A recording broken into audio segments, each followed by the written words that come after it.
This is the indicator cancelling unit, which sends the cancel signal. So it's a positive cancel signal to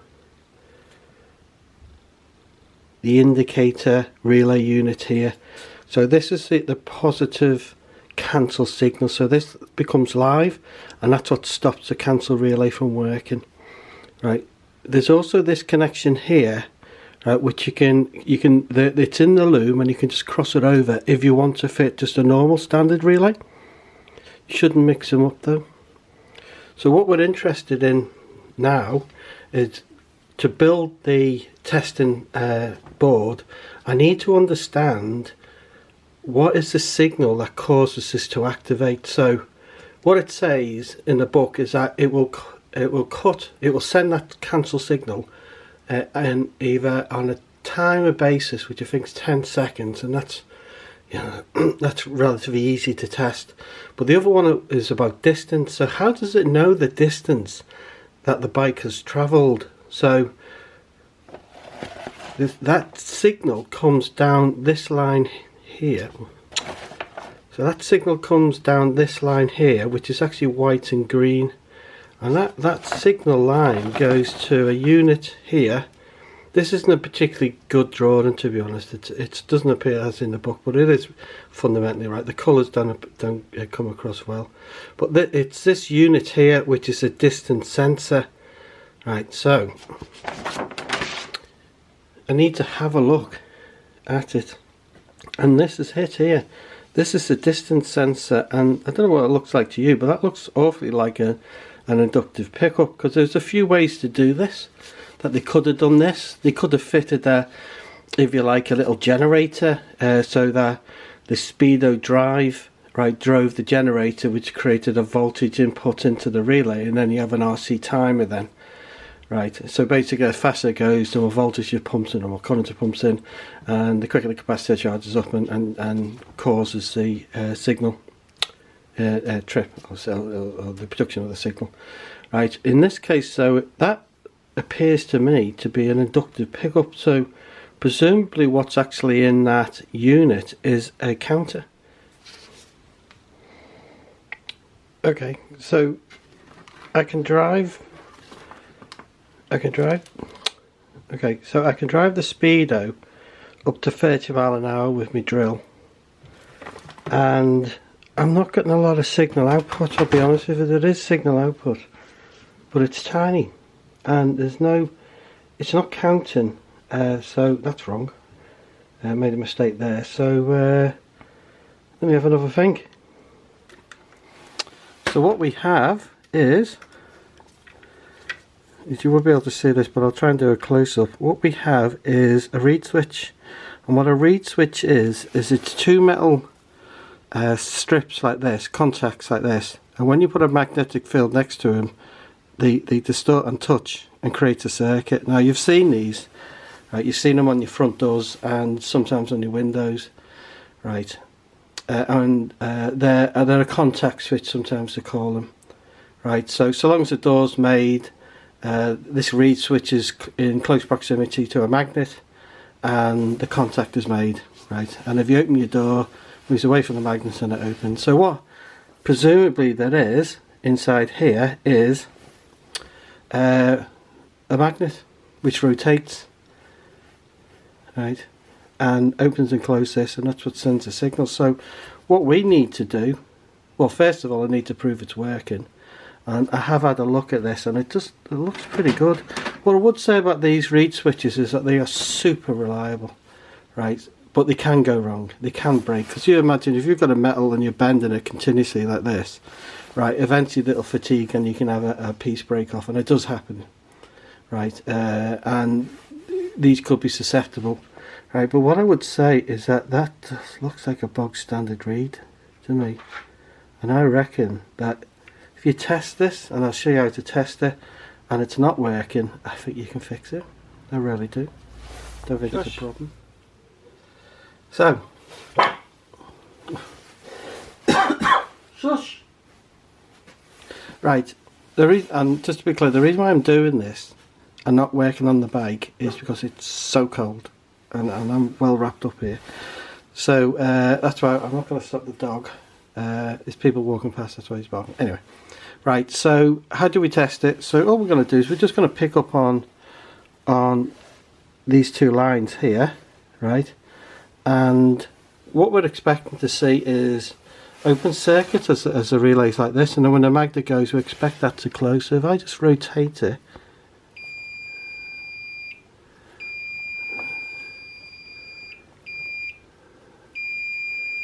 and that's exactly what we're getting. So one thing I'll say is that there are multiple magnets. Okay, so now what we've got to do is I need to measure the frequency that's occurring compared to the speed. Now why do we need to do that? Because I can't because I'm going to build a test circuit for these so I can do not only mine, but if anybody else isn't sure and they want theirs tested, I can test theirs. Okay, because once it's not going to take much to make. Right, so I need to know the frequency, because what I can't do is I can't go disconnecting me clock and hooking it up to this thing. So instead, if I can get the frequency and the voltage it's working at, right, I can buy a function generator, because we're expecting to see like a step wave type function, one imagines. Not imagines, it's going to be pretty close to that. And I should be able to buy one depending on the frequency and depending on the voltage, but I'm quite comfortable that I will. So let's try and figure out how we measure that relationship between the speed of the bike and the output frequency from this relay, from this reed switch. So the measuring the frequency using the oscilloscope didn't work, because I think I came up with 0.6 kilohertz, and that would work out a no load speed on the drill of around about 9,000 RPM. That's obviously not right. So I've done it a different way. I've done it actually two ways, and this is the final proof. So if I connect this, so what I did is you can do a calculation, really simple calculation, based on the gearing of the drive to the speedo on the wheel, which is about 2 3/4, I think, and then the diameter of the wheel and how many times it's got to rotate to do a certain distance, and then from that then you can get how fast the wheel needs to be rotating, and that came out at, so let's get this calculation, so if you can see that came out is 52 hertz. I'm expecting, right now 52 hertz, it's actually it's that because there are 4 magnetic poles, right, so you get 4 signals that come out, so it should be about 12 RPM, sorry, 12 res per second, right, which is around about 660, sorry, maybe 700 RPM. So if I check this here, then I should be getting around about 600 RPM. So let's give it a try. Oop, switch it on. Yeah, so about 660, so that's about right for 20 miles an hour. Okay, so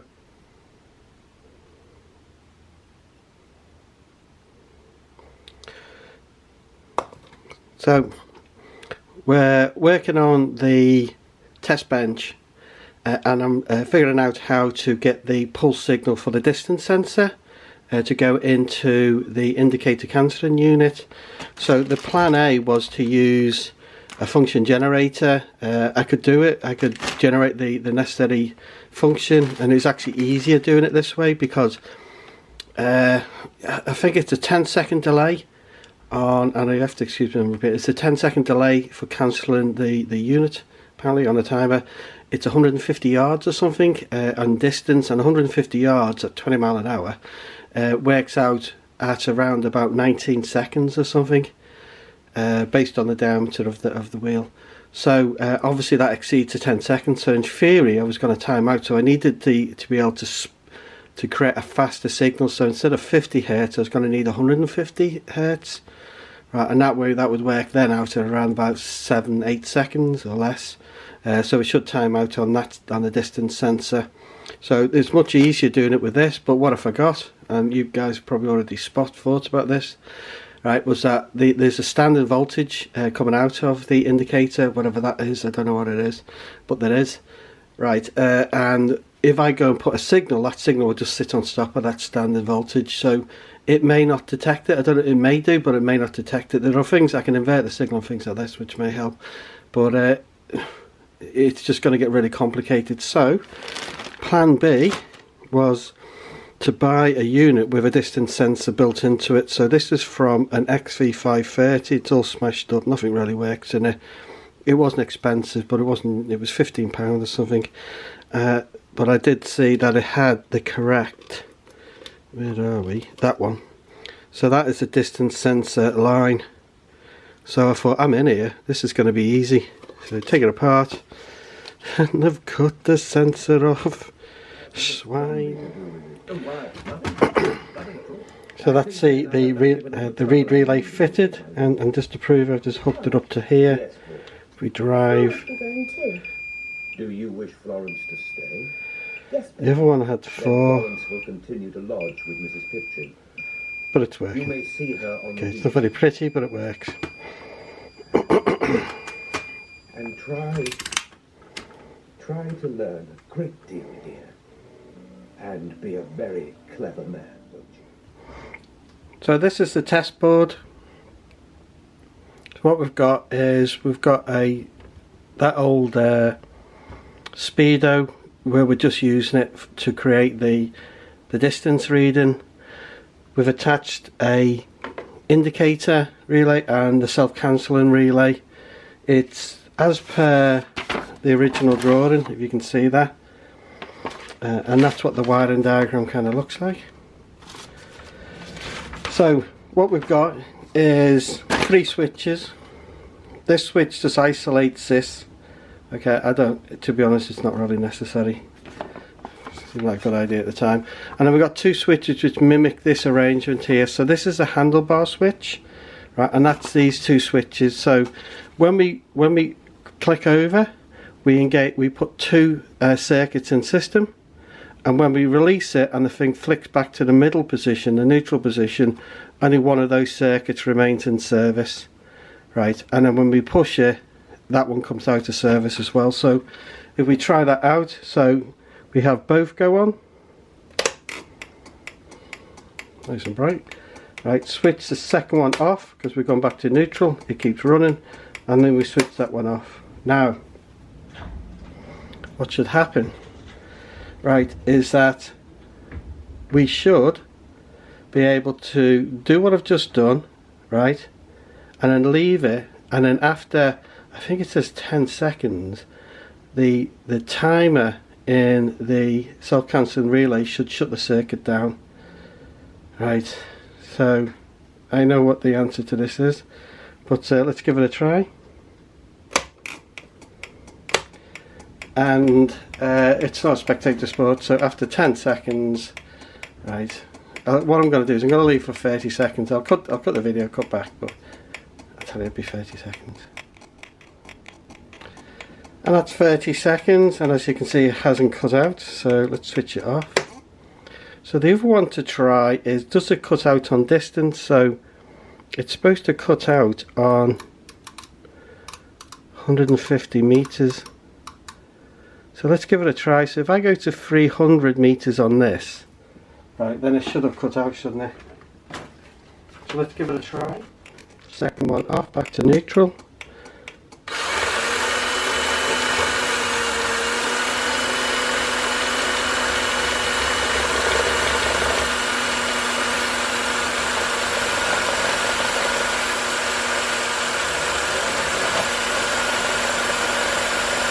Oh, it's cut out.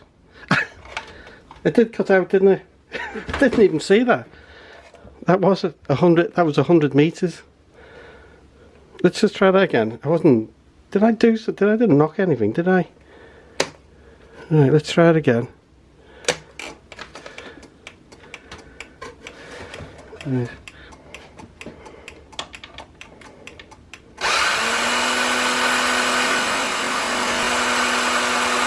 Oh, it's not cutting out this time, is it?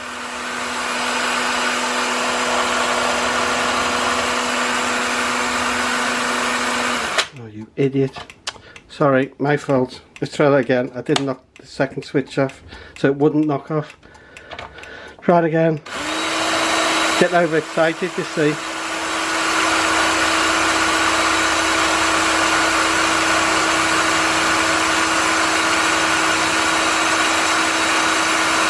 Well, well, well.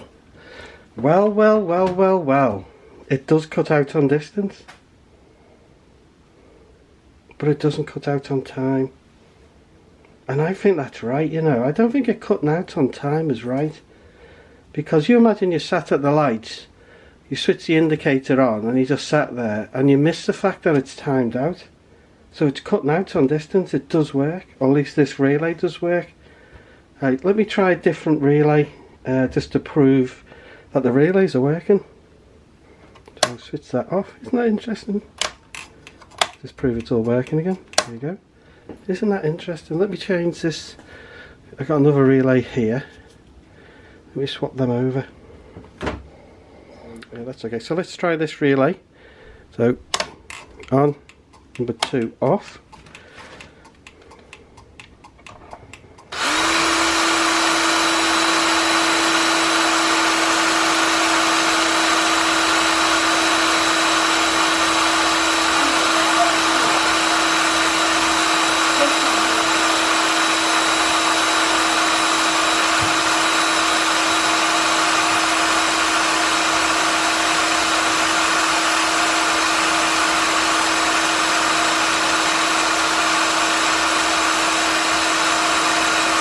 And that relay doesn't work.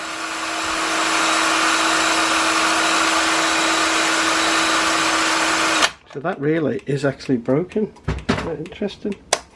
Let's go back to the original one again.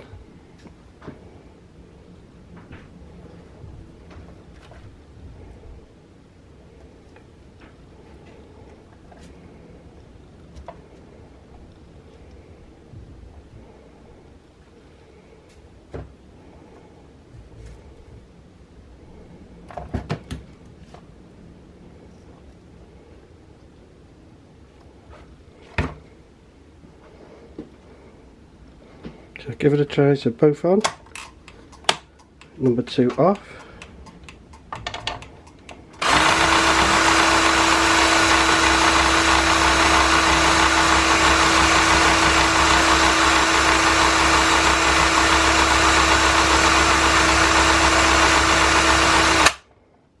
So we have a working relay and a non-working relay. Isn't that interesting? I wonder why that one's not. Oh, see that there?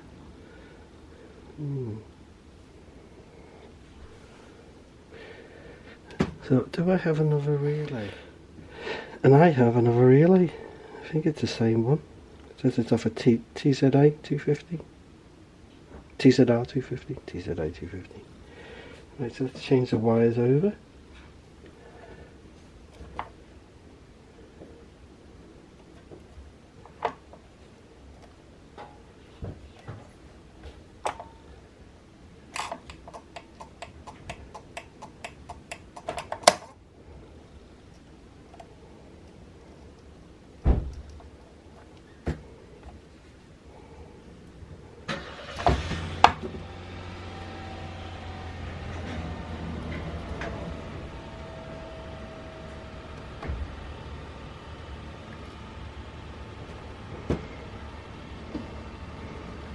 On.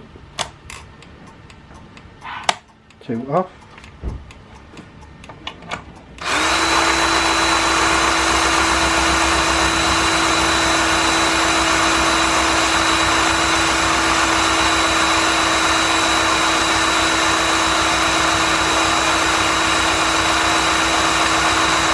And that one works. So we have 2 working and 1 apparently not working. Isn't that interesting? Well, it's interesting to me because I'm bored. So, all you people complaining, oh, I've got this and it doesn't work. You're right. Exactly right, I need to mark that not working. What I'll do is I'll actually take this one apart and try and figure out why it's not working. I mean, it may even be as simple as it's just the contacts need cleaning.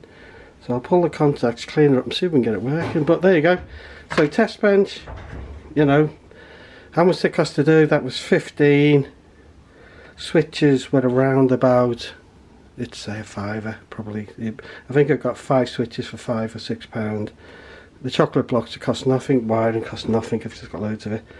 The bulbs and the bulb holders, they came to about, I think they were about together, they were about 5 or 6 quid, maybe 7 quid. It wasn't as cheap as what I was hoping it'd be.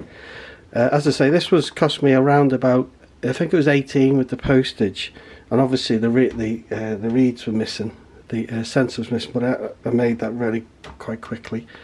You know, and these reeds are, you know, 60p each, these things. So if you have got a sensor not working, and I've shown you how to, really easy to check it, you just pull that connector off, put your meter on, and then just measure it for continuity. Just turn the front wheel, and that'll tell you. FYI, that's a maths, by the way, the maths for working out the frequency at 20 things, so it came out to 52 hertz. But rubbish. Anyway, really I find that interesting. Anyway, there you go. So if you need a relay tested, give us a shout and I'll test it for out. You just have to pay for the postage.